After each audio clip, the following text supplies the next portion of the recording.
Hello ভাইয়ারা, আপুরা। আমি আজকে হিসাব বিজ্ঞানের একটা বিষয় আপনাদের সামনে শেয়ার করতে আসছি। সেই বিষয়টা কি? আমরা অনেক সময় দেখি আমাদের লেনদেনের ভিতরে থাকে যে, মনে করেন এমন থাকতে পারে যে একটা চেয়ার কেনা হলো, একটা টেবিল কেনা হলো, একটা খাট কেনা হলো, একটা শোকেস কেনা হলো, একটা কম্পিউটার কেনা হলো, একটা প্রিন্টার মেশিন কেনা হলো, বা একটা স্ক্যানার মেশিন কেনা হলো। আচ্ছা, এই যে একটা ঘড়ি কেনা হলো অফিসের জন্য, so এইগুলো কোন ধরনের হিসাব? তাহলে কি বলবেন এগুলো? সম্পদ। আচ্ছা, বুঝলাম। এগুলোকে আপনি কিভাবে তালিকাভুক্ত করবেন যে কম্পিউটার হিসাব ডেবিট, নগদ হিসাব ক্রেডিট, এমন কি দিতে পারবেন? পারবেন? পারবেন না। তাহলে এখানে আমাদের করণীয় কি? এখানে আমাদের করণীয় কি বলতো? এই দেখেন, এখন হচ্ছে, হ্যাঁ, আমি আপনাদেরকে আপনি করে বলছি, সমস্যা নেই। এখানে আমাদের করণীয় কি? এখানে করণীয় কি একটা বিষয় বুঝতে হবে। আমি আপনাদেরকে বলি, যেমন এখানে চেয়ার, টেবিল, শোকেস, খাট, এগুলো কি কাঠের তৈরি না? কাঠের তৈরি না? এই কাঠের তৈরি হলে কি কয় আমরা ওইগুলোকে? আসবাবপত্র। ওইগুলো কি? আসবাবপত্র। ডাইরেক্ট তুমি লিখে দিবা যে আসবাবপত্র, আসবাবপত্র, আসবাবপত্র, ঠিক আছে, আসবাবপত্র। আচ্ছা, এইবার আসো, আমি অফিসের জন্য কম্পিউটার ক্রয় করলাম, প্রিন্টার মেশিন ক্রয় করলাম, ফ্রিজ ক্রয় করলাম, টিভি ক্রয় করলাম, সিসিটিভি ক্যামেরা ক্রয় করলাম। এগুলো কি?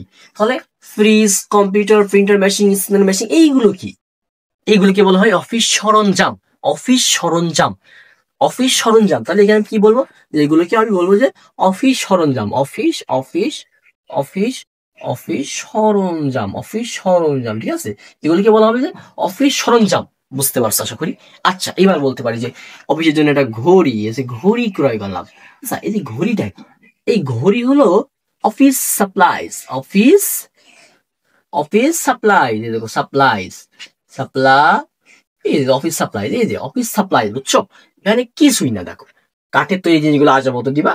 Computer, fridge, printer machine, scanner machine, এগুলো থাকলে দিয়ে দিবা হচ্ছে তোমার এই যে অফিস সরঞ্জাম। আর বাকি ঘড়ি টড়ি যা হাবি জাবি এইগুলো যান্ত্রিক বিষয় থাকে না, সে তো এইভাবে যদি তুমি মেনটেন করো, তাহলে দেখবা তোমার এই বিষয়গুলো কিন্তু অবশ্যই যাবে না, কিন্তু থাকবে। হ্যাঁ, যে ঘড়ি, তারপরে তোমার কম্পিউটার, প্রিন্টার মেশিন, এগুলো থাকবে, টেবিল চেয়ার, এগুলো থাকবে। তখন কিন্তু হিসাবের নাম কিন্তু এগুলো দিতে পারবে না।